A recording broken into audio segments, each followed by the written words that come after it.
atmosphere, statements made, why no action against Nitesh Rane? And not just his party, other political parties are also saying that. Number one. Number two, the very fact that the High Court had to intervene to stop bulldozer action in the case of some of the accused raises questions about whether, the kind of politics that's been played out in UP is now repeating in Maharashtra. Your response? If he is saying that the reaction from the Muslim community was spontaneous, तो ये छत पे पत्थर कहां से आ गए? वो spontaneous आ गए? मतलब वो कोई आसमान से यूं किया स्पॉन्टेनियस और आ गया? साहब, this is the proof. Otherwise मैं पूछना चाहता हूं, how come the bricks come on the roofs of the houses? That shows that this is an alibi that it is spontaneous. It has been well mastermind and planned. That's the things are coming in the investigation. Now coming to the provocative speech. Sir, if party like them are giving, it's like the devil is giving a sermon. 15 minute के लिए police हटा लो, सब देख लेंगे. ये secular song था, ये थोड़ी हेट स्पीच थोड़ी थी. 20 करोड़ 50-100 करोड़ पे भारी पड़ेगा. ये तो सेकुलरिज्म का सॉन्ग है, इसको कैसे हेट स्पीच कह सकते हैं? असदुद्दीन ओवैसी ने बोला था, जब मोदी पहाड़ पर चले जाएंगे और योगी मठ में चले जाएंगे, तुम्हें बचाने कौन आएगा? ये सब तो सेकुलरिज्म के सॉन्ग होते हैं, इनको हेट स्पीच थोड़ी कहते हैं. सरतन से जुदा, अरे ये तो सेकुलरिज्म का सॉन्ग है, इसको हेट स्पीच थोड़ी कहते हैं.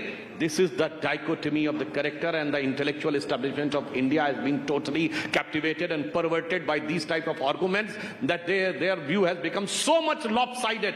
That has created this type of situation. Otherwise, if a justifiable approach has been there, I think this type of discontent in the society and reactions in the society would not have been there. Okay. And one more thing. अभी जवाब दे रहा हूं आपको. आपने क्या बोला? पत्थर आसमान से टपके, जमीन से उगे. मैं पूछना चाहता हूं सुधांशु जी, आपका पुलिस प्रशासन क्या कर रहा था? सर, एक पुलिस क्या कर रहा था? इंटेलिजेंस क्या कर रहा था? ये क्या पुलिस प्रशासन इंटेलिजेंस का फेलियर नहीं है? अगर इतने पत्थर जमा हो रहे, आप अपने आप को अपनी सरकार को गुनहगार नहीं ठहराओगे?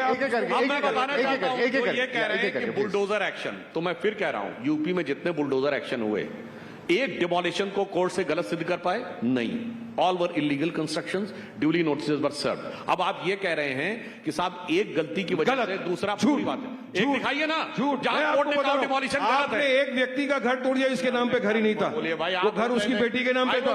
आपने जाके उसका घर तोड़ दिया. ये भी रीजन जो ये लॉजिक दिया जाता है कि एक अपराध के लिए दूसरी सजा कैसे दी जा सकती. मैं आप सबसे कह रहा हूं, आप कार चलाते हुए जा रहे हो या बाइक चलाते हुए, ओवर स्पीडिंग हो, पुलिस वाला रोके, फिर वो कहे गाड़ी कागजात दिखाओ.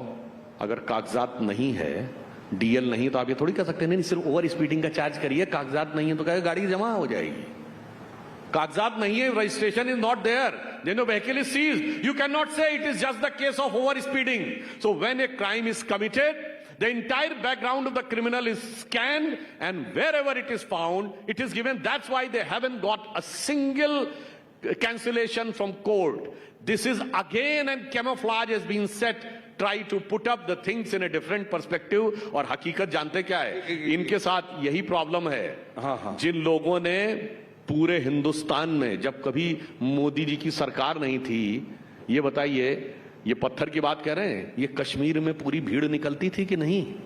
जुमे की नमाज के बाद पत्थरबाजी करते हुए किसी इंस्पेक्टर अयूब को मार देती थी. अब दिखती है भीड़ पत्थरबाजों की. कश्मीर में बंद हो गया कि नहीं? कोई स्पॉन्टेनियस नहीं था. Everything was मास्टरमाइंडेड. 23 मिनट हो गए. 23 मिनट हो गए. अब मैं आप लोग सब यहाँ बैठे हुए, मैं आपको बीजेपी का हकीकत चेहरा बताना चाहूंगा. 23 मिनट हो गए, जिसमें 15 मिनट सुधांशु जी ने भाषण दिलाया, चिल्ला किया. मुझे बताओ, इनकी बात में एक भी बार इन्होंने डेवलपमेंट, विकास की बात की, एम्प्लॉयमेंट, जॉब की बात की? एक भी मर्तबा बात नहीं की 23 मिनट में भी. ये असली चेहरा है बीजेपी का. बात है कि पत्थरबाजी, मुसलमान, हिंदू, इसके सिवाय टॉपिक की पॉलिटिक्स से पोलराइजेशन है. अरे अभी तो सौगातें ईडी आ रहा है. सुनिए, आज तक तो ये सौगातें ईडी दे रहे थे.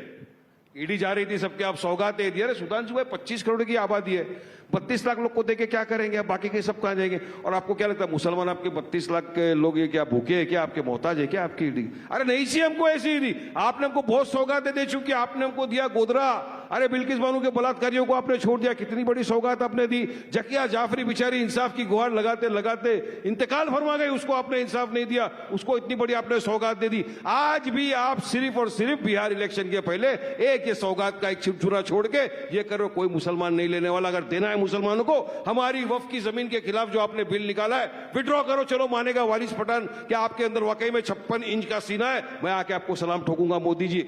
आप हटाओ वफ का बिल, आप इंसाफ करो मुसलमानों के साथ, इंसाफ करो उन लोगों के साथ जिनको आए दिन आप उठा के जेलों के अंदर बेकसूर लोगों को बंद करते हो। अगर आपको कुछ सौगात ही देना है, रोको नफरती चिट्टू को जो हमारे भारत देश में हर आए दिन मुसलमानों के खिलाफ अनाप शनाप बकवास करके देश का राज्य का माहौल खराब करते हैं। तब हमको लगेगा कि आप इंसाफ कर रहे हो। ये रेवड़ी बांटने से क्या होने वाला है? स्टेटमेंट मैं पढ़ना चाहता हूं। I just want to read out your own statement to you.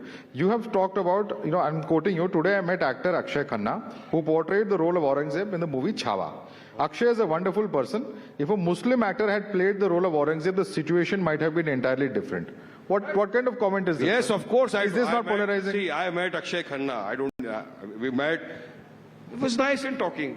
And we just spoke about certain topics. And I said, sir, आपने तो छावा फिल्म कर ली, आपको तो कुछ नहीं होगा क्योंकि आप तो अक्षय खन्ना हो, विनोद खन्ना के बेटे हो। लेकिन यकीन मानो अक्षय, अगर आपकी जगह पर कोई और मुस्लिम ने ये रोल कर दिया होता, आपकी जगह कोई भी मुस्लिम एक्टर होता जिसने रोल किया होता, तो अब से क्या हो जाता उसके साथ। अरे आप तो उसको औरंगजेब समझिए, उसका मॉब लिंचिंग ऐसे कैसे कह सकते हैं? शाहरुख खान है, आमिर खान है, क्या मॉब लिंचिंग याद आता है आपको? ट्रेन में आपको दाढ़ी टोपी वाला दिखा नहीं, मॉब लिंचिंग। रस्ते पे आपको दिखा मुसलमान, इसने कुछ भी बोला, मॉब लिंचिंग। गाय की तस्करी के नाम पे झूठी पे बुनियाद, मॉब लिंचिंग। अरे कहां तक देश को ले जाएंगे? हलाल हराम, औरंगजेब, इसी के ऊपर पूरे देश को आप खत्म कर दोगे। You have to be responsible in your commentary, sir. You have to be responsible in your commentary also, both you and your leader, because you know this is the kind of statement that can evoke some strong reactions. But you want to respond to that? अब मैं बताना चाहता हूं, सुनिए, अब मैं बताना चाहता हूं फिल्मों में एजेंडा क्या चलता था। ये कह रहे हैं चलो एट्रोसिटीज वाली फिल्म अलग, मैं मोहब्बत की फिल्मों की बात कर रहा हूं। From the age generation of our grand parents to present जो फिल्में बनी है मोहब्बत की, उसमें क्या है? सलीम अनारकली, जोधा अकबर, शाहजहां नूरजहां, यही सब है ना। लैला मजनू। आई चैलेंज कि एक मुगल बादशाह बताइए इसकी एक बीबी रही हो। दर्जन दर्जन भर ऑफिशियल बीबियां, हरम में 200 300 औरतें, और एक स्त्री के प्रति समर्पित निष्ठावान प्रेम के प्रतीक सिर्फ मुगल नजर आए। ये है एजेंडा, ये है एजेंडा। वो अकबर, इसलिए मैं बताना चाहता हूं, आपका नफरत में भी एजेंडा है और मोहब्बत में भी एजेंडा है। एक एजेंडा है मोहब्बत से एकदम। हम सिर्फ मोहब्बत फैलाने में मानते हो और आप सिर्फ नफरत फैलाने में मानते हो। आप मुझे बताओ 10 साल में आपने मोहब्बत फैलाई है नफरत? 10 साल में क्या फैलाया मोदी ने? सिर्फ नफरत नफरत नफरत। जवाब के सिवा कुछ नहीं फैलाया। एक मुगल बादशाह बताओ जिसकी एक बीबी रही हो, हरम में कोई औरत न रही हो। मगर सारा सलीम अनारकली, जोधा अकबर, शाहजहां नूरजहां, यही है एजेंडा दिमाग में बनाया गया है। और आज भी ये 4 बीवी के साथ है, ये 4 बीवी के साथ है और एक स्त्री के प्रति समर्पित निष्ठावान प्रेम की प्रतीक की शेरो शायरी इनकी एक एक्सक्लूसिव कॉपीराइट है। समझिए एजेंडा, समझिए एजेंडा आप अच्छी तरीके से। आप सुनिए, अब मैं बताता हूं कि किसी भी तरह देश में नफरत फैलाना है, पोलराइज करना है। अब जवाब दे दीजिए। आप सुनिए, इन्होंने कहा डेवलपमेंट की खाली बात की और फिर धीरे से हट गए। अब मैं बताना चाहता हूं, एक दौर था जब भारत की ग्रोथ रेट 2% रहती थी, 1.8 और 2% in the decade of 80s। जो लोग यहां होंगे सबको पता होगा उसका क्या कह के मजाक उड़ाया जाता था कि इंडिया कभी 2% से आगे तो ग्रो ही नहीं कर सकता। अच्छा, रेट ऑफ इन्फ्लेशन कितनी रहती थी? 10%, 12%, 15%, 16%। तो उसे कहा जाता था 2% तो हिंदू ग्रोथ रेट है।